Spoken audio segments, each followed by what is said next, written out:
You have areas of the North Sea that haven't even been explored yet. You have one of the most valuable oil finds anywhere in the world.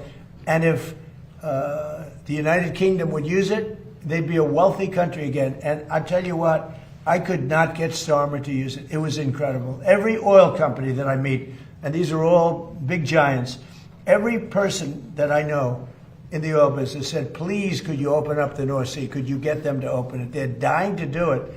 And if you open up the North Sea to the oil companies, Scotland, Ireland, the UK as a whole, but it's right in Aberdeen, Scotland. It's right in Aberdeen. And that would be one of the most vibrant. You know, it used to be called the oil capital of Europe. Aberdeen was the capital of Europe. And now it's, they don't drill oil. And nobody can understand why. You have it's among the finest oil, it's the best oil anywhere on the planet, and it's unbelievable plenty. You don't have to pay Norway triple what it costs them to take out. You have your own oil and gas. If you use the North Sea, the UK will be a really rich country. I cannot get the point across. The new gentleman, when I spoke to him, he said he's going to open up the North Sea. Let's see if that happens. The Fed today voted to keep interest rates unchanged. Are you surprised by that? Are you disappointed in any way with Kevin Warsh and not being able to corral Fed members? Yeah, Kevin's got a board. He's fantastic. He's a brilliant guy, smart. I know he'd love to see lower interest rates, but he's got a board, and it's a political board, and they want to keep rates up. But we fight through rates. We have the strongest investment ever made in a country, of any country. It was China about 13, 14 years ago. We have far greater, 19.2, even Jensen would say that's a lot. 19, and Jensen's spending a tremendous amount of money by hundreds of billions of dollars. He happens to be in the room. He's spending more than United, actually. Yes. Well, he's spending 10 billion, but Jensen's spending hundreds of billions, right?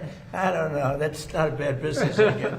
But no, we have 19.2 trillion. It's the biggest number ever spent in any country by far, and that's over a period of 1 year. As an example, as you know, the Biden administration for 4 years did much less than 1 trillion. We're doing 19.2 trillion in 1 year. So we have things that are happening in our country, the likes of which nobody's ever seen. Plants and factories are moving in. Toyota just announced they're building one of the largest car plants anywhere in the world, and truck plants anywhere in the world. We are building more automobile plants now than at any time in the history of our country. Mr. President, on in particular, this is just one of several projects that you have underway in the DMV. Why would you say that you're so focused on transforming the Washington region right now? Well, this is an important one. You know, this is travel. So in terms of the importance, I think the Arc is going to be incredible. I think the protected ballroom and military center that we're building at the White House is going to be unbelievable. It's very important.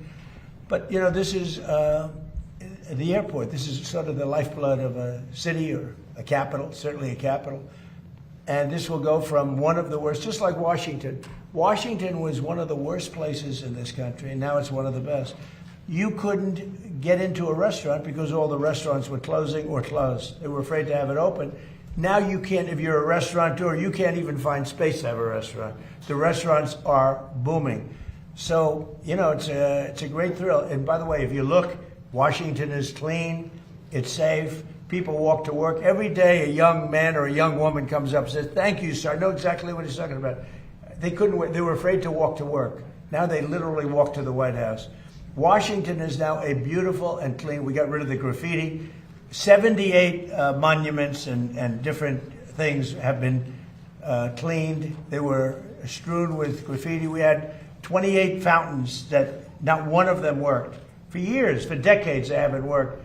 They're all up in service, and nobody's seen anything like it. We have it clean. We're changing all the grass in all the parks. That's going to be changed very shortly. The parks are, because the grass is very, you know, grass is like human beings. Grass has a life also. And we're changing, we're raking, cleaning, and changing all of the parks. We don't have people, we don't have the tents anymore. We don't have all the barbed wire up. We don't have the wire up.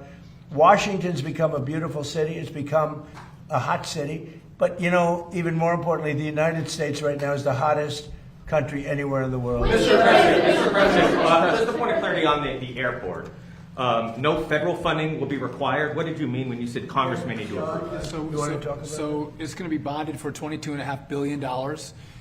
United is going to partake in part of the payment, but the airlines who participate in the project are going to pay for it. If I can just make one point of clarification. Yeah, please. We have some permitting we have to do, but we think in the spring, this is both Concourse A. We think we can start construction in the spring of next year. So we're trying to move at the speed of President Trump. It's never fast enough, but we're going as quickly as possible so we can give a deliverable to the American people. And the other thing Sean's doing, which I think is so important, maybe more important, I don't know if it can be more important than this, but he's working on air traffic control. We have an obsolete system. It's 50 years old. You saw the helicopter crash a year ago into a plane. That was a disaster. And things like that would never happen. Bells would have gone off in 4 or 5 minutes before it happened. You would have heard the bells and whistles would have gone off. And a thing like that couldn't have happened if you had proper air control. So what's happened is we're working very hard on getting the finest in the country now in the world. We've examined the systems of almost every good country in terms of air traffic control all over the world. And we have the best people working on it in the world. And it'll make, I mean, so often you'll see somebody even bunking into each other at an airport. But where planes come too close, where planes, in the case of the helicopter the helicopter hits the plane, we are working on air traffic control to redo the entire system, including the new towers, because the towers are obsolete. You know, you don't think of it. You see a tower, it looks fine. You go into those towers, they're literally falling down. So we're talking about new towers, all new air traffic control, which will give us the safest anywhere in the world. Mr. President, why do you think Dr. Fauci invoked the Fifth Amendment so many times today when he has the pardon? And what was stopping him from just giving an honest testimony this morning? Well, look, I've never been a big fan of Fauci. Why he did that was very simple. His lawyer told him to. You know, I don't know if he would have been better off not doing it.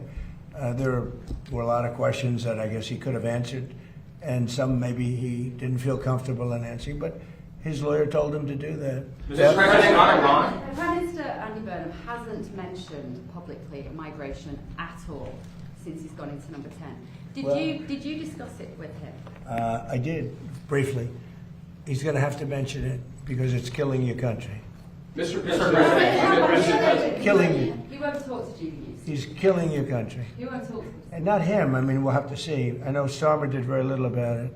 And they're coming from all over the world. They're coming from Africa. They're coming from South America. They're coming from different parts of Asia.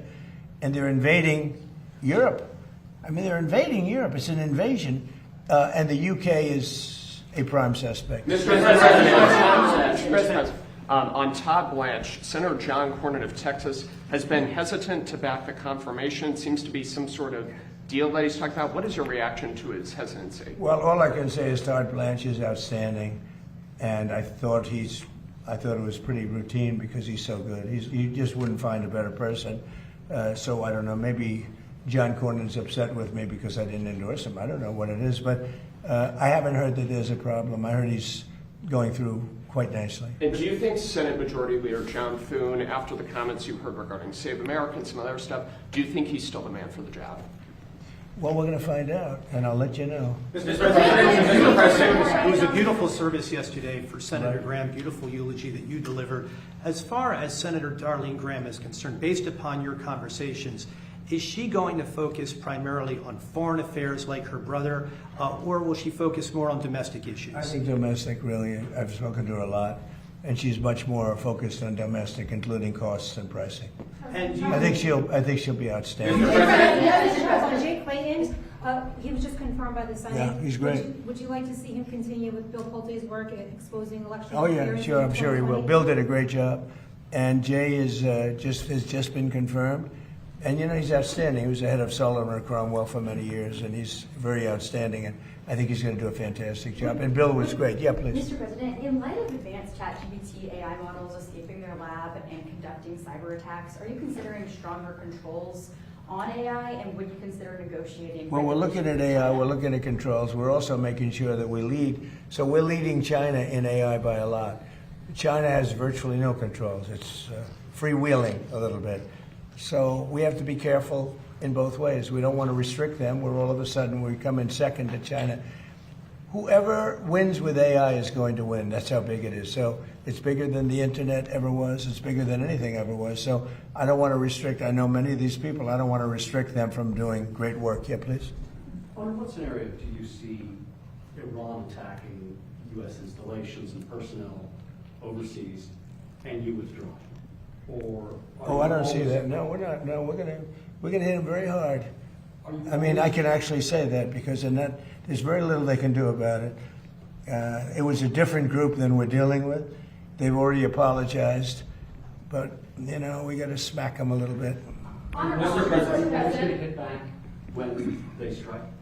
Will I always hit back? Yes. Pretty much. Yes. Mr. President, just want a point of clarity on that, sir. Is that in response to the attempted ballistic missile strike on Jordan last night? When you say it's our turn to hit back? Yeah, I think more so that, because it was another smaller event. But no, they sent 8,000-mile-an-hour missiles at us. And fortunately, we had our people operating the greatest equipment in the world, namely the Patriot system. Think of it, 5 missiles going 8,600 miles an hour, big ones, coming right at us, and all 5 were shot down.